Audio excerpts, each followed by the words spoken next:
বলে জানিস অনেক দিন শরীর খারাপ, ভালো ওষুধ কিনতে পারি না, ভালো খেতে দিতে পারি না, ও সুস্থ হয় না, আমার কাছে টাকা নেই জানিস। যেদিন সবচেয়ে সুন্দর জামাটা পরছিলাম গতকাল তোর অনুষ্ঠানে যাব, আমি পাটি পিটিতে বেরোচ্ছিলাম, আমার ছেলে দেখে ফেলেছে, ও উঠতে পারে না, এত দুর্বল। আমার হাতটা ধরে বলছে বাবা আমার জন্য দুটো মিষ্টি আনবে।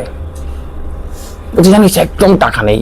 যখন তোর ওই অনুষ্ঠান বাড়ি ঢুকেছি দেখি কত মিষ্টি কত খাবার, আমি একটা কাগজের মধ্যে দুটো শুকনো মিষ্টি পকেটে নিয়ে আমি এর মধ্যে ঢুকিয়ে রেখেছিলাম।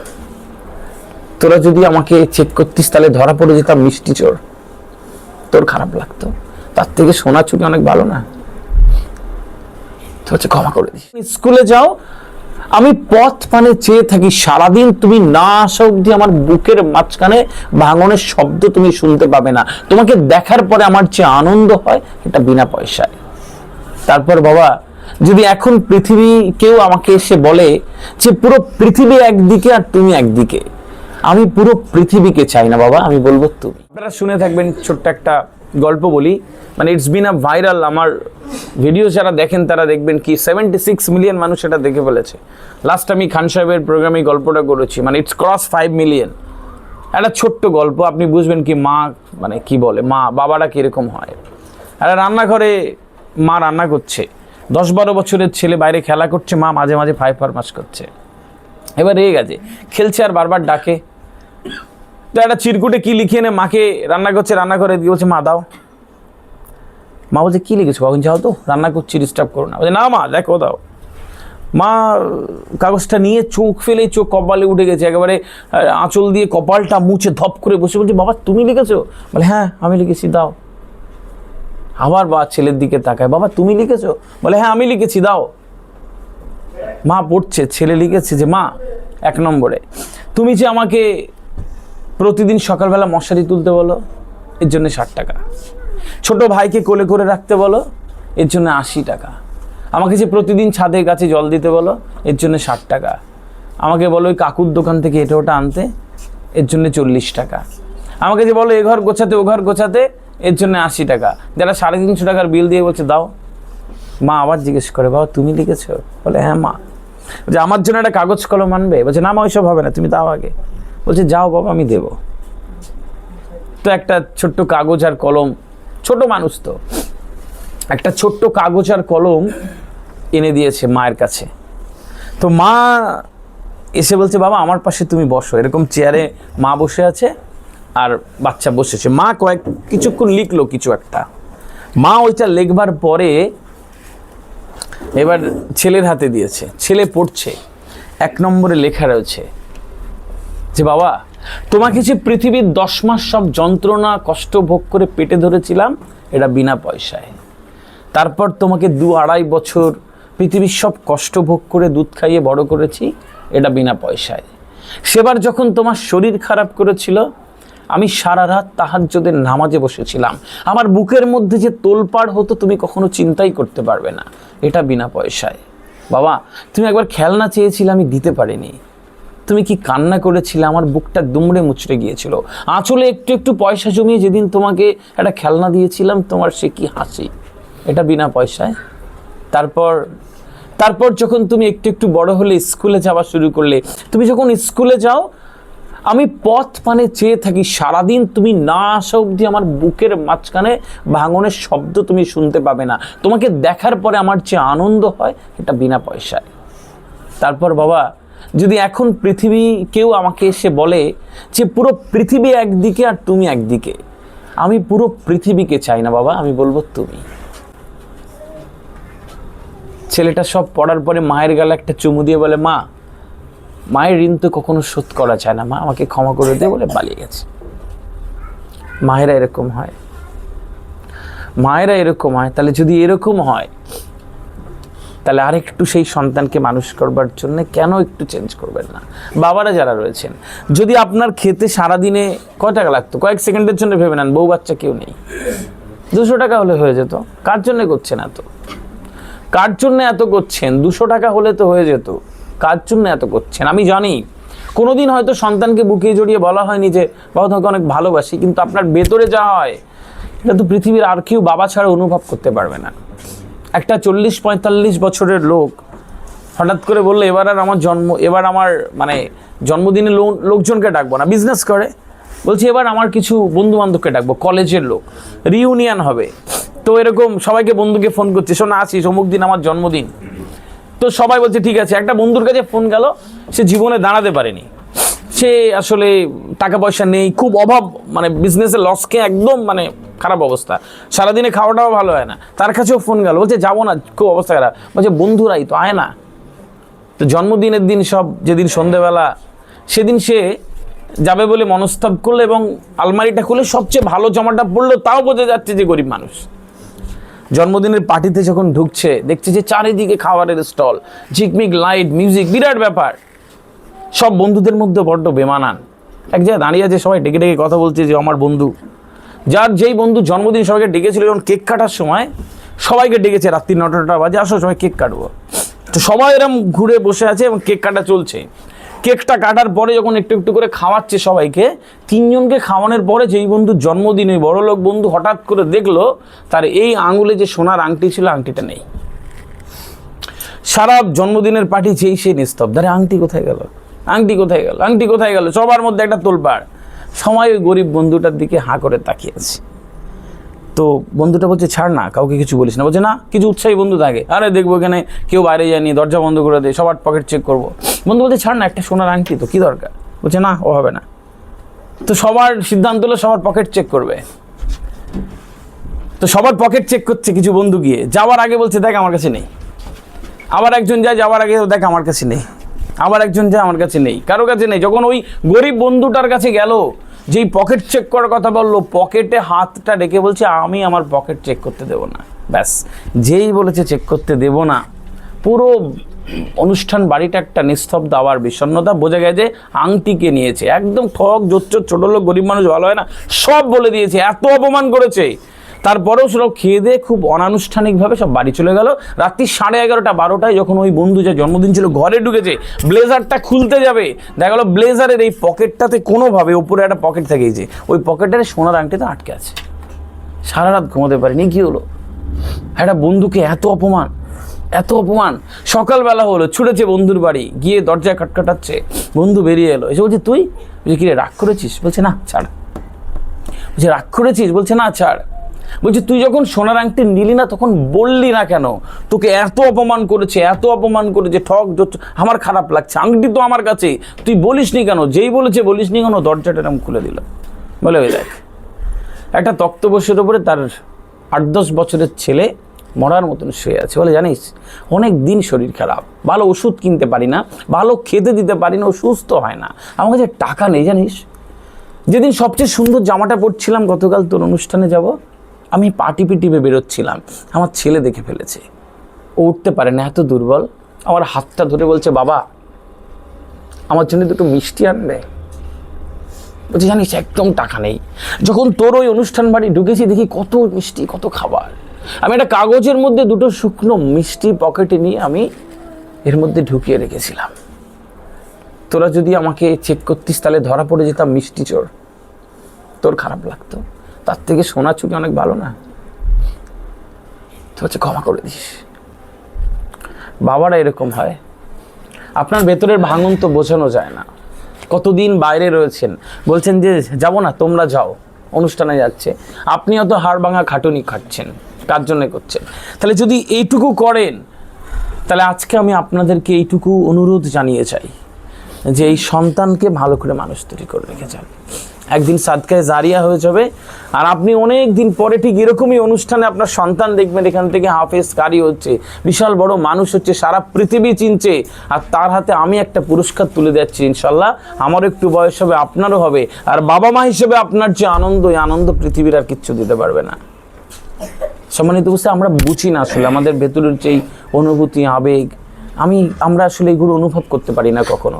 ছোট্ট একটা জীবন হেলায় নষ্ট না করে, এখনো সময় আছে, এভাবেও ফিরে আসা যায়। এখনো যদি চান এই জীবনটা বদলে যেতে পারে, এখনো যদি মনে করেন যে আমি চাই, তাহলে পারি।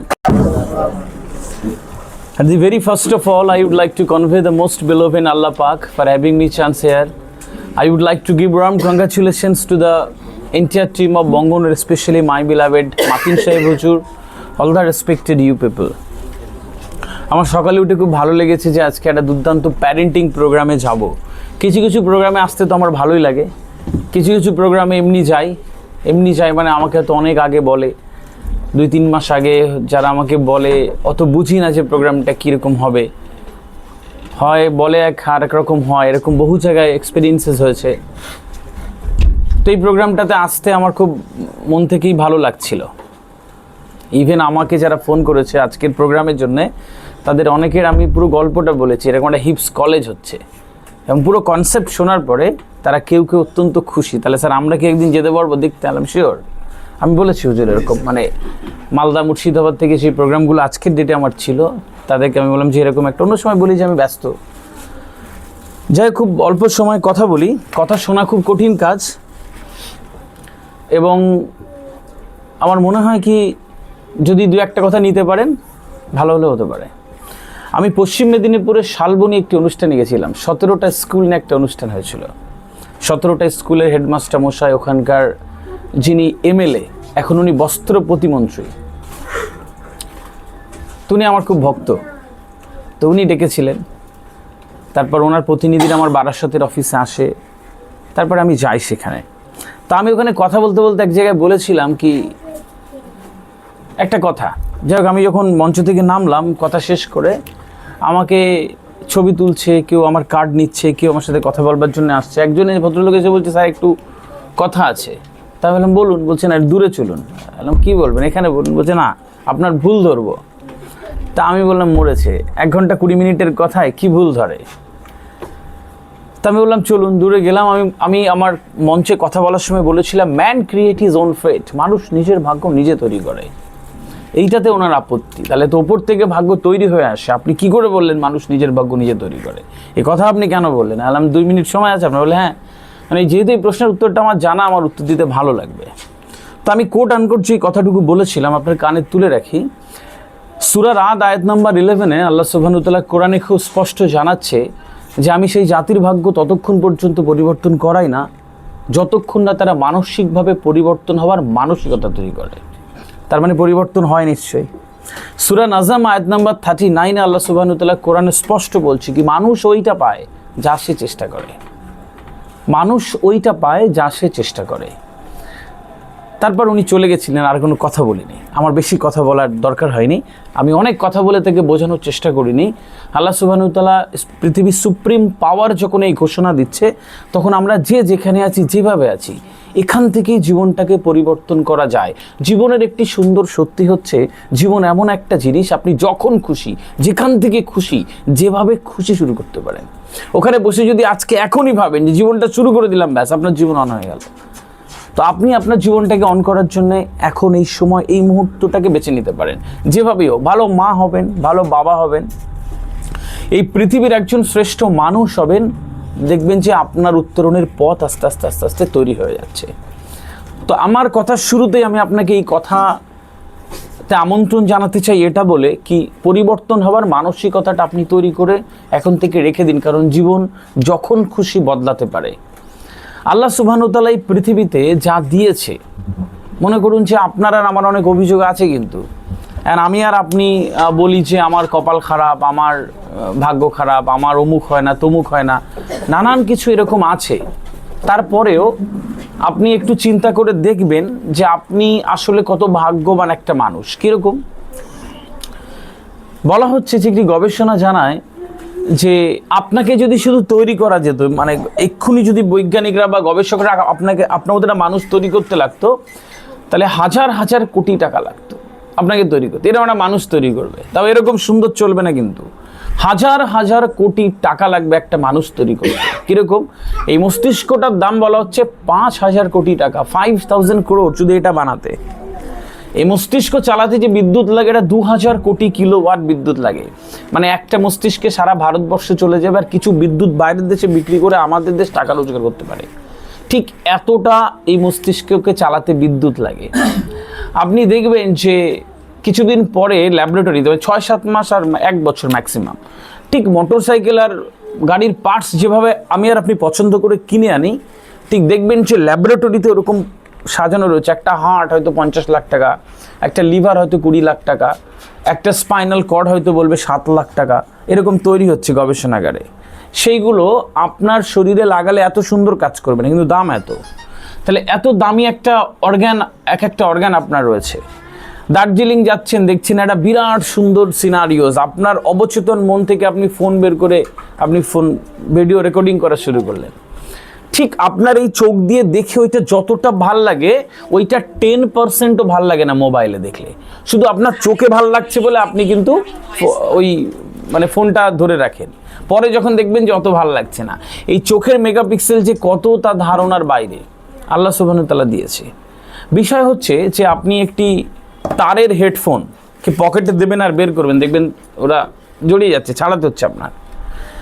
গবেষণা জানায় আমাদের শরীরে যা শিরা রয়েছে না, জড়ানো পেছনে সব শিরা, ওই শিরাগুলোকে যদি খুলে খুলে রাখা হতো তাহলে বলা হচ্ছে 11 একর জমি লাগতো, 11 একর জমি লাগতো। যদি এই শিরাগুলোকে, আমাদের যা শিরা উপশিরা আছে, শুধু এগুলোকে খুলে খুলে রাখা হবে, 11 একর জমি লাগতো শুধু এইটুকুর জন্য। কেন ইমাজিন যে আপনাকে কি দেওয়া হয়েছে। এরকম একটা দুর্দান্ত একটা বিশাল অবস্থান যখন আপনাকে দেওয়া হয়েছে, তখন আমার আর আপনার কোনো এরকম অভিযোগ থাকবার কথা নয় যে এই জীবন নিয়ে কি করবো। আমরা হামেশাই বলি যে কপাল খারাপ, আমার ভাগ্যে কিছু লেখা নেই। কোন আয়নায় দেখেছেন আপনার কপাল খারাপ, আর কোন বইতে লেখা রয়েছে আপনার ভাগ্য খারাপ? মিথ্যে কথা। ওই man create his own fate, মানুষ নিজের ভাগ্য আসলে নিজেই তৈরি করে। তাহলে এত দামি একটা মানুষ আপনি ধারণাই করতে পারবেন না যে আপনার মধ্যে কি কি কোয়ালিটি আল্লাহ সুবহানাহু ওয়া তাআলা দিয়ে রেখেছে। তারপরেও যদি মনে হয় যে আমার তো কপাল খারাপ, তাহলেও আপনাকে আরো কিছু ইনফরমেশন দিয়ে রাখি। বলা হয় পৃথিবীর যে বেসিক নিডসগুলো মানুষের, মানে দৈনন্দিন জীবনে চলবার জন্যে যা যা জিনিস লাগে, যেগুলো অত্যন্ত দামি, সেগুলো আল্লাহ সুবহানাহু ওয়া তাআলা ফ্রি করে দিয়েছে। কিরম ফ্রি করে দিয়েছে? পৃথিবীর সবচেয়ে লাক্সারিয়াস ড্রিঙ্কের নাম হচ্ছে, পৃথিবীর সবচেয়ে দামি পানীয় নাম হচ্ছে জল। পৃথিবীর সবচেয়ে দামি পানীয় ড্রিঙ্ক, তার নাম হচ্ছে জল। এই জন্য বলে জলের অপর নাম জীবন। অথচ ফ্রি পাই। যদি 5,000 টাকা লিটার কিনে খেতে হতো না প্রতিদিন, তাহলে বুঝতেন মানব সভ্যতা কত দামি হতো। ফ্রি করে দেওয়া হয়েছে। কেন ইমাজিন যে অক্সিজেনটুকু আমি আর আপনি নিই, একটি গবেষণা পরিসংখ্যান বলে যে এই পরিমাণ অক্সিজেন যদি একটা সারাদিনে একটা মানুষের কিনে তার জীবনকে অতিবাহিত করতে হতো, তাহলে 3.5 লক্ষ টাকা লাগতো। 3.5 লক্ষ টাকা লাগতো শুধু অক্সিজেনগুলো কিনতে। দিল্লি, মুম্বাই, ব্যাঙ্গালোরের মতন বড় মাল্টি সিটিগুলোতে এত দূষণ না। অফিস থেকে যখন সন্ধেবেলা ফিরে বাড়িতে বড় বড় লোকেরা, তারা এখন ওখানে অক্সিজেন বার তৈরি হচ্ছে, কাঁচের ঘর, ফ্রেশ অক্সিজেন। ওই ধোঁয়া ধুলোয় এত এত এয়ার পলিউশন এই হার্টটা নষ্ট করে দিচ্ছে। তো ওরা ওই কাঁচের ঘরে ঢুকে যায়, 1 ঘন্টা ফ্রেশ অক্সিজেন নিয়ে তারপরে বাইরে আসে। যেই পরিমাণ টাকা 1 ঘন্টার জন্য দেয়, ওইটা কিনতে গেলে 3.5 লক্ষ টাকা লাগতো আমাদের সারাদিনে। ফ্রি করে দেওয়া হয়েছে। এত কিছু ফ্রি দেওয়া হয়েছে, আপনি চিন্তাই করতে পারবেন না। এই পৃথিবীতে একটি মানুষ প্রতিদিনে 17,809 বার থেকে 23,608 বার অক্সিজেন টানে, মানে শ্বাস নেয়। যার দমের কষ্ট সে জানে একবার শ্বাস নিতে কত কষ্ট। যার নিঃশ্বাসের কষ্ট হয় সে জানে যে একটা নিঃশ্বাস কত দামি, একবার আমি টানবো। রক্তনালীর ব্যাসার্ধ, আমাদের যে রক্তনালী প্রবাহমান, যেখান থেকে আমাদের নানান রোগটোগ আসে, হাই ব্লাড প্রেশার, সুগার, এই রক্তনালীর ব্যাসার্ধ 1.5 থেকে যদি একটুখানি এরকম কমে যেত, তাহলে মানব সভ্যতা কয়েক মুহূর্তে কিন্তু ধ্বংস হয়ে যেত। বুঝতে হবে আপনাকে, এত কিছু ফ্রি দেয়, সব কিছুকে ফাইন টিউন বলে। কীরকম কি মানব সভ্যতা হুট করে আসেনি, দুম করে আল্লাহ মনে করলো যে এটা মানুষ দেওয়ার দরকার, দিয়ে দিল, এরকম নয়। এটা পরিকল্পিত এবং ফাইন টিউনড বলে, এটা বিজ্ঞানের ভাষায়। ধূম্রকুঞ্জ থেকে পৃথিবী আবিষ্কার হয়েছিল, আপনারা জানবেন। একটা বিস্ফোরণ হয়েছিল, যার যার জায়গায় সেট হয়ে গেছে। সূর্য সূর্যের জায়গায়, চাঁদ চাঁদের জায়গায়, প্ল্যানেটসগুলো সব তার তার জায়গায়। সূর্য যদি কয়েক মিটার একটু সরে আসতো, এরকম মনে করেন যত দূর আছে, তাহলে মানব সভ্যতা কয়েক মুহূর্তে পুড়ে ধ্বংস হয়ে যেত। তো এটাকে ফাইন টিউন বলে এই কারণে, সব ঠিকঠাক জায়গায় ঠিকঠাকভাবে অবস্থান করছে। আর আপনাকে এত কিছু দেওয়া হয়েছে। বুড়ো আঙুলের ছাপটা দেখছেন, এই বুড়ো আঙুল, আপনি যখন মায়ের পেটে 4 মাস থাকেন, তখন এই বুড়ো আঙুলের ছাপ তৈরি হয়ে যায়। আর আল্লাহ সুবহানাহু ওয়া তাআলা তখনই ঘোষণা দিয়ে দেয় যে পৃথিবীর 824 কোটি মানুষ আর 195টা দেশের মধ্যে একটি মানুষের সাথেও আপনার এই ছোট্ট এইটুকু মিলবে না কারোর সাথে। তাহলে এইটুকু যদি না মেলে আল্লাহ সুবহানাহু ওয়া তাআলা ঘোষণা দিচ্ছে যে তোমাকে অনন্য অসাধারণ করে পাঠিয়ে দিলাম, জীবনকে শ্রেষ্ঠত্ব দান করার জন্য ইউনিকনেস রয়েছে, অ্যান্ড ইউ ক্যান। আর আমি বলি যে আমার কপাল খারাপ, সব কিছুর পরেও আল্লাহ সুবহানাহু ওয়া তাআলা পৃথিবীতে সবচেয়ে আরেকটা দামি জিনিস দিয়েছে, যেটাকে বলা হয় সময়। মানুষের বৈশিষ্ট্য হচ্ছে যে জিনিস ফ্রি পায় ও মানুষ গুরুত্ব দেয় না। যখন মানুষ ফ্রি পায় মানুষ এটাকে পাত্তা দেয় না। 5 লাখ টাকা ঘন্টা কিনে যদি বাঁচতে হতো না, তাহলে পৃথিবীতে শুধু এলেন মাস্ক থাকতো কয়েক বছর, ফাইন। যদি 5 লাখ টাকা ঘন্টা অক্সিজেন, মৃত্যু তো। বাংলাদেশের একজন বিখ্যাত ব্যবসা আমি চিনি, আমার তার কনফারেন্সে গেছি, তার পরিচিত একজন বিরাট মানে অর্থ শেষ মৃত্যুসজ্জায় ডেকে এসে বলছে যে আমার সব সম্পত্তি নিয়ে নাও, কোটি কোটি বিলিয়ন ডলারের বিজনেস, ডাক্তারদের বলছে আমাকে বাঁচিয়ে দাও। তো সে ঘন্টা কিনতে পারতো। তো সময়কে যদি কিনতে হতো 5 লাখ টাকা ঘন্টা, আমি আর আপনি বুঝতাম যে সময়ের কত গুরুত্ব। আর কথায় কথায় বলি সময় নেই, তাস খেলাচ্ছে 4-5 ঘন্টা, কিছু বলে বলে সময় নেই। স্যান্ডো গেঞ্জি কিনবে, 3-4টে শপিং মল ঘুরে বেড়ায় 5-6 জন, বলে সময় নেই।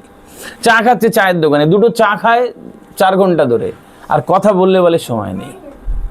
ভেবে নিন কয়েক সেকেন্ডের জন্য মৃত্যু আপনার সামনে দাঁড়িয়ে এসে বলছে, যেভাবে আছেন, মৃত্যু আপনার সামনে দাঁড়িয়ে এসে বলছে চলো আর 2 ঘন্টা।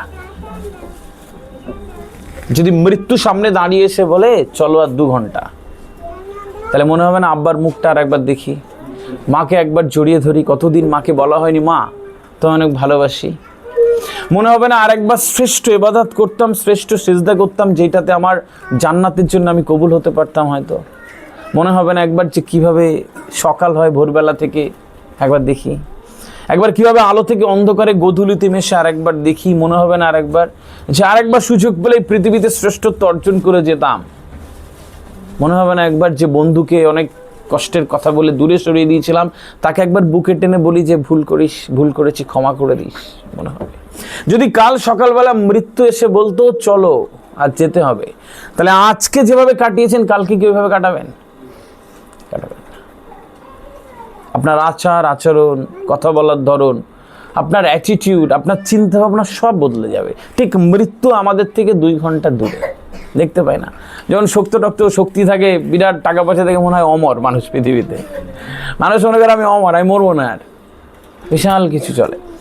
তো বিষয় হচ্ছে যে আমার খুব বিশ্বাস করতে ইচ্ছে করে যে ইমান হ্যাজ 72 ফিচার্স, মানে আরও 72-73 ইবাদত রয়েছে, তার মধ্যে 5টা যে ফার্স্ট, ওইটুকু করলে আমার পড়াশোনায় বলে যে হয়তো জান্নাত হবে না, আরও কিছু করতে হয় আপনাকে। আল্লাহ সুবহানাহু ওয়া তাআলা কোরআনে সুন্দর ঘোষণা দিয়েছে যে আমি সেই মানুষকে সবার আগে জান্নাত দেবো বা আরশের ছায়া দেবো যার আচরণ সুন্দর।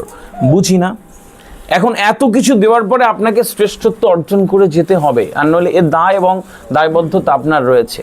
কেন রয়েছে আমি তাও বলি আপনাকে। সূরা আল আরাফের 179 নম্বর আয়াতে আল্লাহ সুবহানাহু ওয়া তাআলা কোরআনে স্পষ্ট বলছে, তোমার 2টো হাত দিয়েছি তুমি কাজ করো না, 2টো চোখ দিয়েছি তুমি দেখো না, একটা অন্তর দিয়েছি বোঝো না, একটা মস্তিষ্ক দিয়েছি চিন্তা করো না। যদি না করো তাহলে জিন এবং মানুষ উভয়ের জন্য রয়েছে শাস্তি, মানে জাহান্নাম।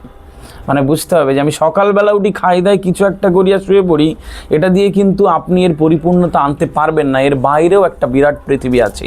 যদি নামাজে দোয়াতে হারদম পারেন রব্বানা আতিনা ফিদ দুনিয়া হাসানাতা ওয়া ফিল আখিরাত, যদি পড়েন তাহলে মানে বুঝে পড়েন এবং ভাবেন যে আপনি এই দুনিয়ার শ্রেষ্ঠত্ব চাইছেন, ভালো থাকতে চাইছেন, ওই দুনিয়াতেও ভালো থাকতে চাইছেন। শুধু একটা দিকে গেলে শ্রেষ্ঠত্ব আসবে না, আপনাকে আজকে এখান থেকে বুঝে যেতে হবে। যদি বারবার সূরা ফাতিহাতে পড়েন ইহদিনাস সিরাতাল মুস্তাকিম, মানে বোঝেন। যদি তাকবীরে তাহারিমা করি আল্লাহু আকবার, আল্লাহ সর্বশ্রেষ্ঠ, মানে বোঝেন, দেখবেন যে ভালো লাগছে। বিয়ে বাড়ি যাচ্ছি, যেরকম পোশাক পরে, সুন্দর দামি দামি পোশাক পরে নামাজে দাঁড়ায়, একটা ঘেমো গন্ধওয়ালা পোশাক, কখনো বুঝিনি কি রবের সামনে দাঁড়াচ্ছি। কেন বলছি এই কথাগুলো? কেন কি আমরা অনুভব করি না, আমরা জীবন সম্পর্কে কখনো ভাবিনি সেরকমভাবে, আমরা জীবন সম্পর্কে কখনো ফিল করিনি যে কি, কোথায় আছি, কেন রয়েছি, এই জীবনের শ্রেষ্ঠত্ব অর্জন করব কেন।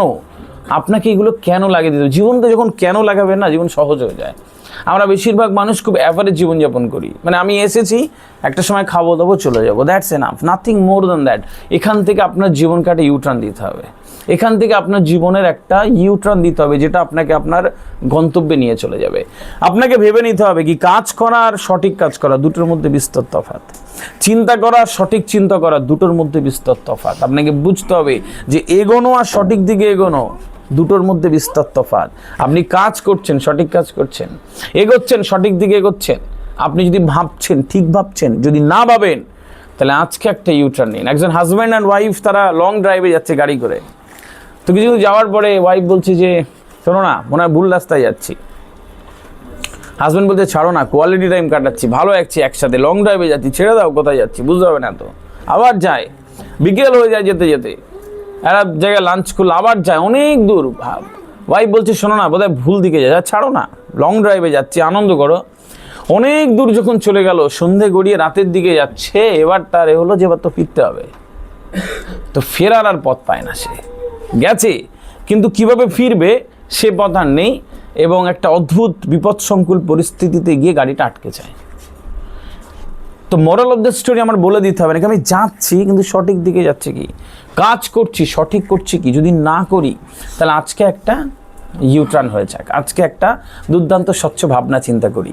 এখন এই যে আপনার জীবন, আপনার একটা বিশাল সুন্দর জীবন দেওয়া হয়েছে, এত দামি দামি অঙ্গ প্রত্যঙ্গ, যেটাকে আপনাকে বানাতে গেলে কোটি কোটি মানে হাজার হাজার কোটি টাকা দাম আপনার। এই যে এত সুন্দর সময়, এত সুন্দর অক্সিজেন, এত সব কিছু ফ্রি করে দিয়ে আপনাকে একটা দুর্দান্ত পরিবেশের মধ্যে আপনাকে পাঠিয়ে দেওয়ার পরে একটা ছোট্ট এইটুকুর মধ্যে আপনার গন্তব্য লিখে পাঠিয়ে বলছে পরিশ্রম করো, শ্রেষ্ঠত্ব অর্জন করো। এইগুলোর জন্য কি আপনি প্রস্তুত রয়েছেন? যদি না রাখেন তাহলে আজকে চিন্তাভাবনাকে বদলাতে হবে। যার চিন্তাভাবনা যত উন্নত সে মানুষ হিসেবে তত উন্নত। যে সুন্দর চিন্তা করতে পারে সে মানুষ হিসেবে সুন্দর জায়গায় যায়। যার চিন্তাভাবনা ছোট সে ছোট। এখন আমার সবই আছে, মানে আপনার দুটো হাত দুটো পা সুস্থ একটা শরীর একটা ব্রেন আছে, তার মানে এই পৃথিবীতে আপনি অন্যতম একজন ধনী মানুষ। আর যদি 3.5 লক্ষ টাকা থেকে খাওয়া দাওয়ার পরে, তাহলে পৃথিবীর 824 কোটি মানুষের অর্ধেকের থেকে আপনি ধনী মানুষ। একটি পরিসংখ্যান লাস্ট কয়েকদিন আগে জানিয়ে দিয়েছে। তো এত কিছুর পরেও আপনি কেন শ্রেষ্ঠত্বে যাবেন না? বিষয়টা এখানে। আমি আজকে এইটুকু আপনাকে বলে আপনার চিন্তা ভাবনার কথা আমি আপনাকে জানাবো, যে আপনি কি চিন্তা করছেন সঠিক। এখন শুধু পরিশ্রম করে কিন্তু জীবনে শ্রেষ্ঠত্ব আসবে না। সারাদিন খাটেন, সারাদিন কাজ করছেন, 500 টাকায় আসবে, এর বেশি আসবে না। চিন্তা ভাবনাকে উন্নত করে দিতে হবে। আপনার পরবর্তী প্রজন্মের ছেলে মেয়েদেরকে চিন্তা ভাবনাটা কানে গুঁজে দেবেন। যদি শুধু পরিশ্রম করে বেশি টাকা রোজগার করা যেত না, তাহলে রাজস্থানের পাথর খাদানের শ্রমিকরা সবচেয়ে বেশি টাকার মালিক হতো, কারণ এত কাজ করে, এত কঠিন কাজ করে, রোজাও ফরজ না ওদের জন্য। যদি শুধু সুন্দর সুর করে কথা বললে মানুষ দাম দিত না, তাহলে তোতা পাখিরা পৃথিবী রাজ করতো আজকে। সুন্দর পোশাক পরলে যদি মানুষ দাম দিত, তাহলে শপিং মলের ওই ম্যানিকুইনগুলো যেখানে পোশাক টাঙানো থাকে ওরা দাম পেত বেশি। যদি রাত জাগলেই মানুষ বেশি টাকা পেত না, তাহলে নাইট গার্ডরা এতদিনে কোটিপতি হয়ে যেত। হয় না, ওই রকম চিন্তা ভাবনা নাই তাদের। So you need to break your all those rules and regulations and think broadly. আপনাকে চিন্তা করতে হবে, আপনি এই পৃথিবীর মানুষ। আমাদের বেশিরভাগ মানুষের পৃথিবী ছোট। আমাদের বাড়ি, স্কুল, কলেজ, আর আমার শ্বশুর বাড়ি, আর এদিক ওদিক মিলে টিলে 250 জন 200 জন। তার বাইরে আমরা ভাবতেই পারি না কিছু। একটি অস্ট্রেলিয়ান সাইকেলিং সংস্থা জানায় যে একটা মানুষ তার কর্মস্থল আর তার কাজের জায়গা, বাড়ি, কর্মস্থল আর বাড়ি 8 কিলোমিটারের মধ্যে বসবাস করে মোটামুটি অ্যাভারেজ। এই 8 কিলোমিটারের মধ্যেও যা খায়, যা পরে, যা দেখে, যেভাবে শোনে, মনে করে সারা পৃথিবীতে তাই হয়। মিথ্যে কথা। প্রতি 10 কিলোমিটার অন্তর ভাষার বৈচিত্র্যতা আসে। প্রতি 10 কিলোমিটার অন্তর মানুষের খাদ্যাভ্যাস চেঞ্জ হয়। আপনি এখানে একরকম খাবেন, মুর্শিদাবাদে গিয়ে আর একরকম খাবেন, মালদায় গিয়ে টেস্ট চেঞ্জ হয়ে যায়। আপনি উত্তর দিনাজপুরে যাবেন, তার টেস্ট আলাদা। তো এরকম যদি হয়, তাহলে 7 সমুদ্র 13 নদীর পাড়ে কি হচ্ছে আপনাকে বুঝতে হবে। এরকম একটা জায়গা মনের মধ্যে তৈরি করতে হবে, চিন্তা ভাবনাকে বড় করতে হবে। এখানে যদি কোনো মা আজকে একবার ভেবে নেন যে ছেলেকে হিপস করাবো, এই হিপস করার ছেলে একদিন IPS হবে, IAS হবে, ডক্টর হবে, গাইনোকোলজিস্ট ডক্টর হবে, বিরাট সায়েন্টিস্ট হবে, এখানে ভাববেন। আরও একদিন অনেক বড় ডাক্তার হয়ে অনেক ওষুধপত্র নিয়ে সুন্দরবনের প্রত্যন্ত অঞ্চলে যাবে, গিয়ে কিছু অভুক্ত মানুষকে খাওয়াবে আর ফ্রি ট্রিটমেন্ট করে আসবে আমার সন্তান। যখন এখানে বসে ভাবেন, তখন ওপরে বসে প্ল্যান করে আল্লাহ সুবহানাহু ওয়া তাআলা, যা বান্দা তোর দিয়ে তাই করাবো। চিন্তা নেই আমাদের, আমরা ভাবি না বেশি আসলে। আমরা আসলে চিন্তা করতে পারি না এই পৃথিবীর বিশ্ব ব্রহ্মাণ্ড, আকাশ বাতাস, নদী নালা, ঘর বাড়ি, আমেরিকা, ফ্রান্স, ডলার, এত ইন্ডাস্ট্রি, এত টাকার মালিককে একজন তো।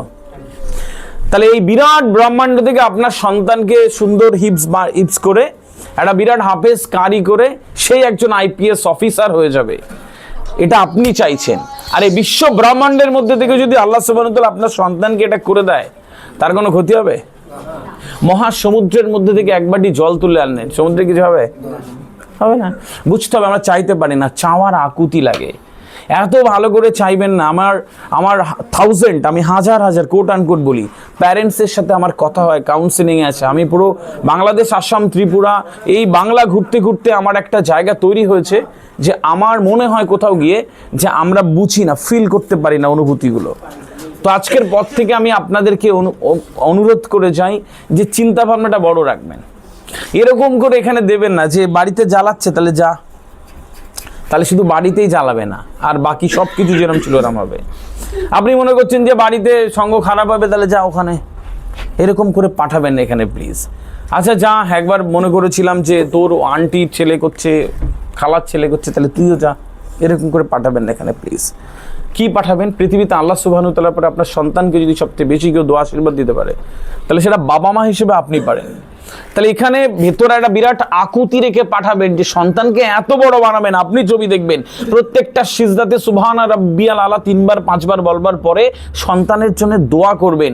রাতে শুতে যাওয়ার আগে সূরা বাকারার শেষ 2 আয়াত পড়ে তার জন্য দোয়া করে শুতে যাবেন, দেখবেন তার উত্তরণের পথ সহজ হয়ে যাচ্ছে। প্যারেন্টিং আমরা বুঝি না। ভারতীয় উপমহাদেশে আমরা সন্তানদের মানুষ করি ভুল ট্রিটমেন্টে, শুধু পর করলে। আর আপনি যদি শুধু তাদেরকে এইটা দিয়ে দেন যে এইটা কর ওইটা কর, এভাবে সন্তান মানুষ হবে না। 99% পেলেই সন্তান মানুষ হতে পারে না, আরো অনেক কিছু লাগে। সেইগুলো আপনি তাকে দেবেন বলে বিশ্বাস করতে আমার ভালো লাগে। প্রথমে আপনি যখন এখানে আসছেন এই দামি মানুষ হিসেবে আপনি নিজেকে এত সুন্দর অবস্থান তৈরি করে দেবেন, আপনার চিন্তাভাবনা এত সুন্দর থাকবে, আপনার সন্তান সেই চিন্তাভাবনার দ্বারা একটা সুষম বিকাশের দিকে যাবে। এইগুলো তাদের অত্যন্ত গুরুত্বপূর্ণ। 4 থেকে 14 বছরের বাচ্চারা যাদের আপনাদের পরিবারে রয়েছে বা একটু বড়রা, তাদেরকে ফিল করতে হয়, অনুভব করতে হয়, সঠিক গাইডলাইন দিতে হয়। যে জানে কোথায় যাবে, যে জানে কত দূর যাওয়া উচিত, কিভাবে যাব, সে কখনো ফেল করে না। আমরা বেশিরভাগ মানুষ আমরা স্টার্ট করি কিন্তু আমরা গন্তব্য দেখতে পাই না। আজ এটা একটু কালো, আমি আমার সব কনফারেন্সে বলে আসি, যারা অনেক কিছু জানে তাদের বাত হয় না। এটা একটু করে, ওটা একটু করে, ওটা একটু করে, সকালবেলা উঠে পাবো খাবো কি, ওরকম চলবে না। This is not time for GK, general নলেজের দিন শেষ হয়ে গেছে। This is time for SK, special knowledge দরকার, অর্থাৎ একটা বিশেষ শিক্ষা, একমুখী একটা শিক্ষা যেটা তাকে শ্রেষ্ঠত্ব দেবে। এই পৃথিবী যোগ্য মানুষদের কখনো বসিয়ে রাখেনি। এই পৃথিবীতে যোগ্য মানুষটাকে কেউ বসে নেই, যে যোগ্য না পৃথিবী বুক চিরে তাদের জায়গা করে দেয়। আর আমরা কিছু হেরে যাওয়া মানুষ প্রতিদিন বলি যে কপাল খারাপ। প্লিজ, কপাল খারাপ নয়, আপনি কিভাবে তৈরি হচ্ছেন that is depend upon you. সবার জন্য 24 ঘন্টা, আর এইটাকে সেকেন্ডে ভাগ করলে 86,400 সেকেন্ড হয়। আপনারও তাই, আপনারও 2 হাত 2 পা, সুস্থ একটা শরীর, একটা ব্রেন। আপনি চাইতে পারেননি, আমি চাইতে পারিনি, আর একজন পেরেছে, সেই অনুযায়ী সে পরিশ্রম করেছে আর আজকে শ্রেষ্ঠত্ব অর্জন করেছে। এটুক তৈরি করে যেতে হবে আজকে আপনাকে। সম্মানিত উপস্থিতি যারা এখানে রয়েছেন, যদি একবার ভেতর থেকে বিশ্বাস করে নেন না, ইয়েস আই ক্যান। যে মানুষটা ছোট্ট ব্যবসা করেন, ছোট্ট একটা কাজ করেন, ওই কাজটা এত ভালো করবেন, যে ঝাড়ু দেন কোনো একটা জায়গায়, এত ভালো করে ঝাড়ু দেবেন, এত ভালো করে, পৃথিবীর আর কে অত সুন্দর ঝাড়ু দিতে পারবে না। পৃথিবীর কোনো না কোনো অর্গানাইজেশন আপনাকে ডেকে নেবে সেরা কাজটার জন্য। আপনাকে সেরা হতে হবে।